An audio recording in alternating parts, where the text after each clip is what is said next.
Hey guys, how's it going? Today I'm talking about my strategy for uh, creating productive gardens, like this one over here, and how I'm going to produce a lot of amazing food if I ever have to. Like if I just can't go to the grocery store and get food, how am I producing, what am I doing now so that I can produce amazing food? And so there's two major things here. And we'll go over here to talk about this. But two major things is seed and soil. So as you can see, there's a bunch of collard greens and some oats and some lentils in here, but mostly collard greens are really what I'm interested in here because they're nutritious. I can grow them over the winter time, and if I'm not getting food from the grocery store, I want to have nutritionally dense produce. And so I'm going for things like greens, sweet potatoes in the summer, and I guess there's some other root crops I could do in the winter. I actually have onions over there too, and then I could do radishes or whatever. But the main things I'm doing here is seed. So as you can see, I've planted a lot of seed already. There's just thousands of collard green plants in here, and I'm letting them compete. I'm not going to get the biggest yield out of this, but I want the toughest plants. And so I'm going to let them compete, and the ones that seem to be doing better than the ones around them are going to be kept, and the weak ones I'm going to pull up or just let them die out or whatever. If they just kind of hang on, then I'll probably pull them up. And then I'm going to let those go to seed and collect seed from those. Um, so that's the first thing, and then the second thing is the soil. So that's where cover crops come in. That's why I have oats. That's why I have the lentils in here. I've got chia and a bunch of other just random seeds that I was able to get from the store.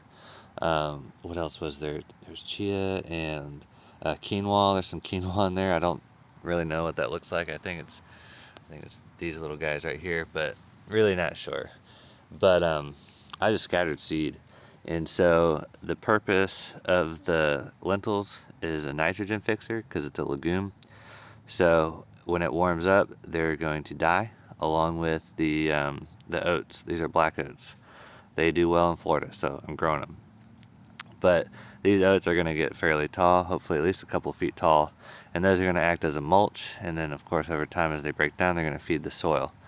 And so I'm always wanting to put a rotation of something to feed the soil in every year, probably during the winter.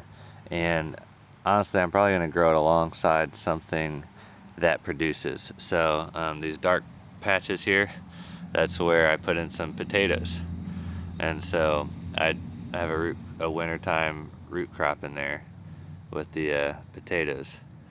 So, and that's, it's a large food. I mean, my ancestors, the Irish, they survived off of potatoes.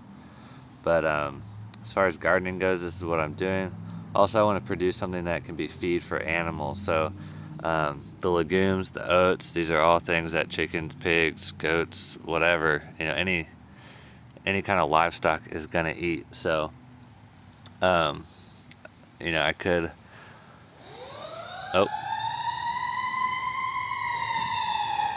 there goes the ambulance.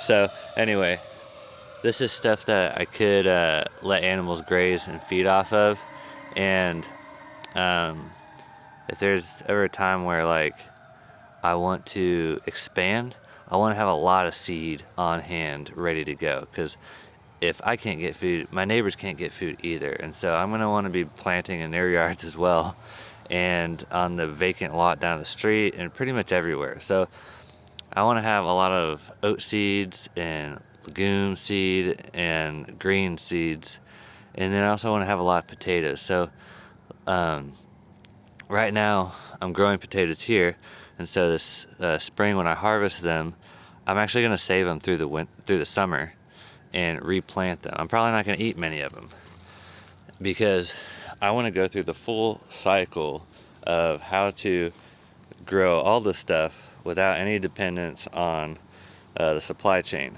because honestly I don't think it's something we can really count on super heavily. I don't think it's going to fully break down, but to me this is kind of, it gives me a feeling of security as the head of my house to know that I can produce food for me and my family.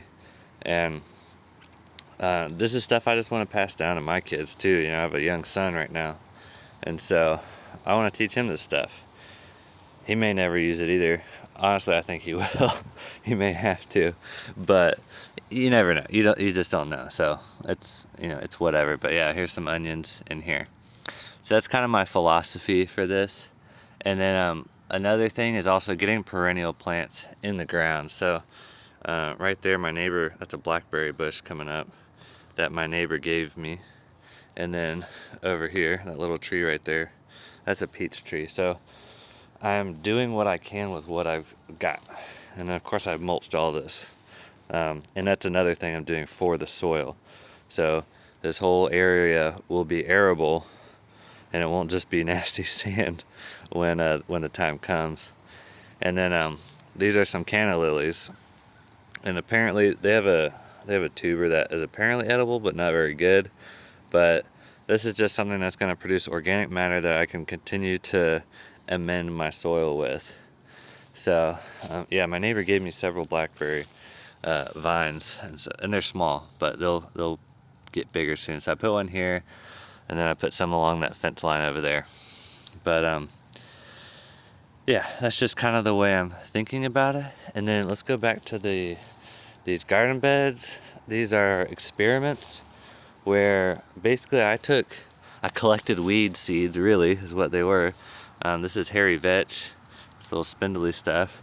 This is a little lupine plant, and then this is clover, of course. So really this little bed right here is just full of legumes that I'm experimenting with. How can these be a cover crop? And these are all wintertime cover crops for my location.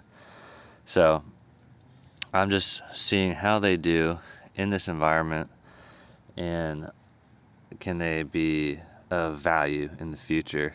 And the main thing is I want to see if they're going to self-terminate at the right time of the year when it gets hot. So that's what I'm curious about, because otherwise they could become a weed and a nuisance. But if they terminate at the right time, then I can just kind of do a succession planting of my next crop straight into them, because also they're a pretty weak plant. They're not going to get a woody stem or anything like that. So it's easy to chop up with a hoe, and they're all pulling nitrogen out of the air and putting it into the soil for my other plants that require a lot of nitrogen, like corn. That's a big thing I'm going to plant this summer, and soybeans. I know, isn't that terrible? And then there's some chia right there, and we've got this is planted into native soil, and it did terrible in native soil. It just stayed really small, but it's got some blooms on it. I actually saw a tiny butterfly on it. And then in here, this is random seed I collected, but you see these little wispy green things? Those are all wild garlic. So that's something cool I found, and obviously like it already does well in our soil. And so I collected a bunch, and it's sprouting and doing well. And then this is basil. So this is kind of like the little herb bed right here. And then there's some clover that got in here somehow. Maybe it was already in the soil, or I accidentally dropped some in, I don't know. But anyway, that is my kind of my mentality, the way I'm managing. Those are my goals. So I'm not managing for perfect, little rows of highly productive whatever. I'm heavily considering the management of the soil, which is why I brought in this compost, to give me kind of a boost, so I'm not starting from ground zero of just sand. And then also focusing on producing the best plants in this environment for seed, because all these roots are going to go down past the compost soil and into the sand, and hopefully all that kind of gets turned together, especially as roots go down and as worms crawl around in here. That's going to over time get mixed in with the soil and kind of become its own homogeneous thing, and not like a layered thing here. But anyway, that's all I've got here. So hope you guys have a wonderful day, and you guys have a great time gardening and doing what you can with what you got.